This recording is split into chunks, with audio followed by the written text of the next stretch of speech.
What a radical idea. The great gift that our founders gave to us. The freedom to chase our individual dreams through our sweat and toil and imagination,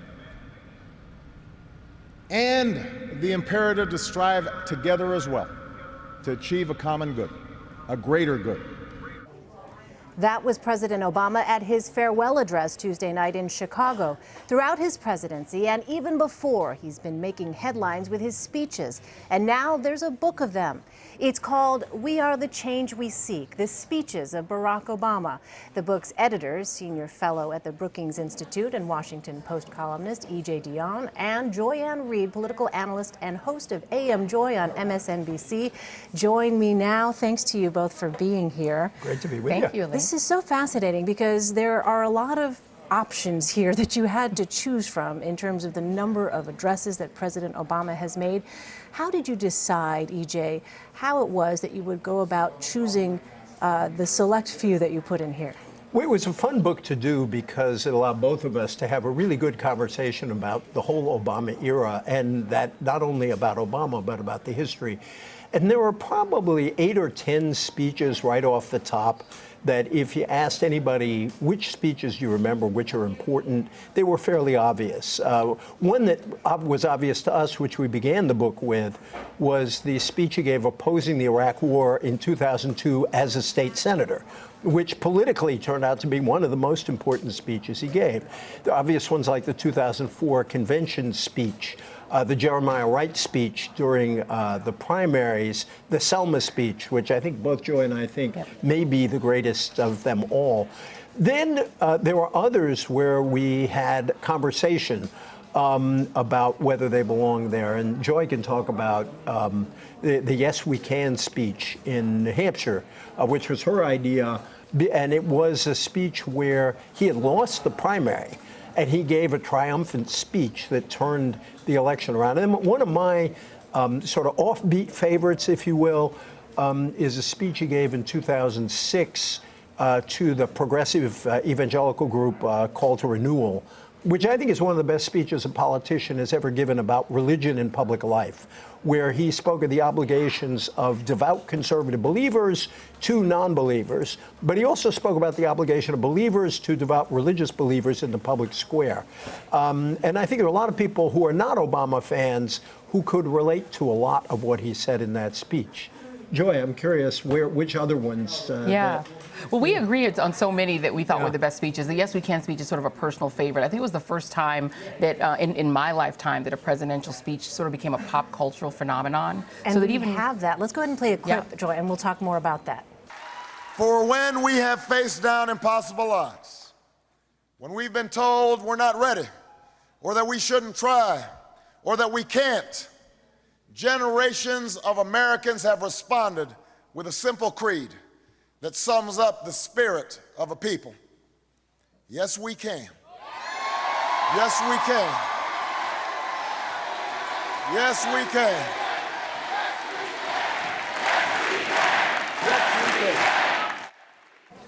All right, so Joy, take us back to that point. Well, it's interesting because Barack Obama had actually used Yes We Can in New Hampshire in some other speeches before that night, before election night, and he was using it at that point in the context of he had won Iowa. Everyone expected him to win New Hampshire. The polls showed he was going to win New Hampshire. And, you know, EJ and I were talking the other day that it's something that David Axelrod, his chief strategist, had used with his own candidate, with Deval Patrick, and that Dolores Huerta had actually essentially come up with. Si se puede. It was a version of that. So it wasn't as if Barack Obama came up with Yes We Can, but what happened was it wasn't in his original victory speech.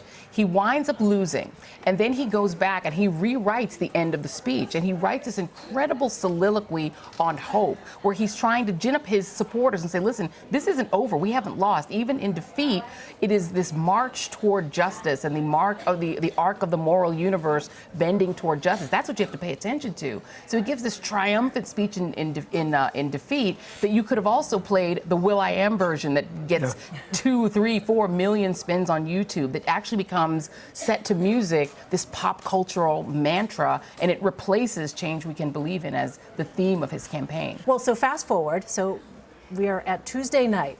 couple nights ago, we saw President Obama back in his hometown of Chicago. There was such an emotional moment there. We saw him obviously thanking his family, thanking First Lady Michelle Obama. And at one point, he wiped away tears. What did you make of his farewell address, Joy?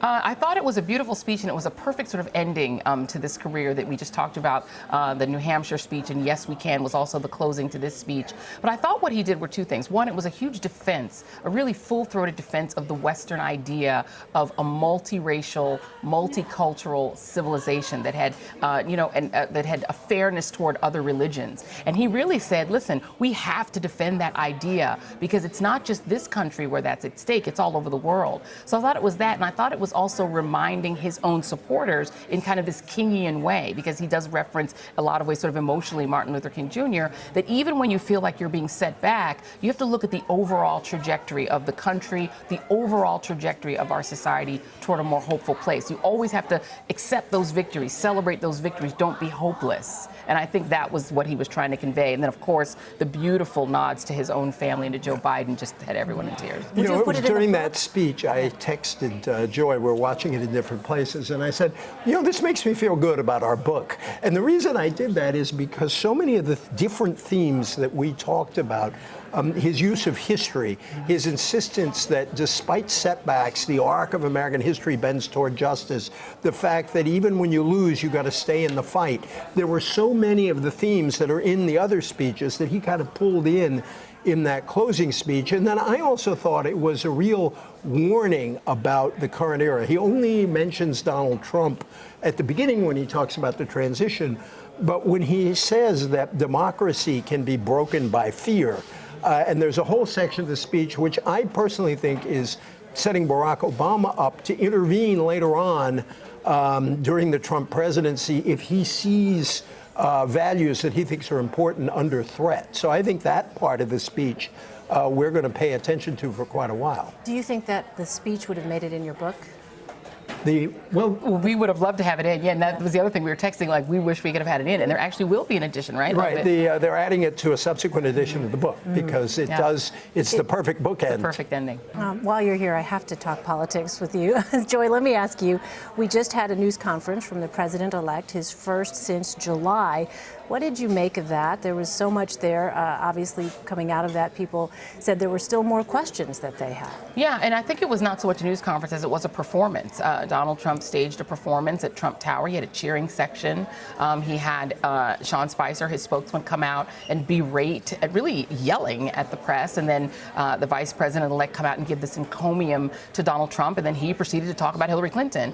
It was interesting in that, you know, and we've talked about this throughout the day, as I've spoken with friends who are from other countries, from Iran or from Egypt or from sub-Saharan Africa, they see that as more familiar of the kind of leader that gets elected in some of those countries. You think about the leader of the Congo who literally jailed his political opponent, and this kind of authoritarianism that Americans aren't accustomed in our own politics. I think Trump is introducing something that really is disturbing in a lot of ways because it is not typical small d democratic politics. It's very much more like autocracy. And I think Americans are going to have to, I think it would be worthwhile to study some of the systems, the electoral systems in other countries, the way their governments, the way their leaders operate, because we're about to have one that's very similar. Of course, though, EJ, his supporters would say this is precisely why we have put him there, because we want someone who's going to upend the system, who's going to upend the norms and change the way things are done in Washington. That's why they've chosen him, they would say. What would you say to that? I think they want to, I think many of them want to upend the system. Not all of them want to upend all of the norms. And I think it is striking that he takes office with an approval rating of somewhere around 37%, which is the lowest of any new president in history. And I actually have a column in the Washington Post under the headline, Trump proves Obama's point.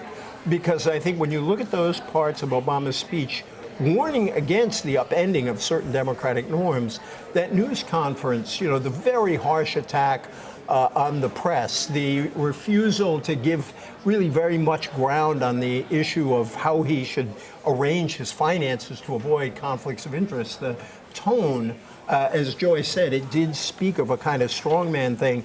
This plays with his base, but he's now president for the whole country. And I think one of the fascinating questions for Trump is he's giving an inaugural address. Historically, inaugural addresses have been about bringing the country together. Thomas Jefferson famously said, "We are all Republicans, we are all Federalists," at a moment when the country was deeply divided. We know that Trump can appeal to some of the angrier folks in the country who really like what he says. There's no evidence yet that he can appeal beyond that, and I think his task in the inaugural is going to be to try. All right. EJ Dionne, Joy-Ann Reid, thank you both so much Great for to your be with time. you. Thank you. Appreciate it.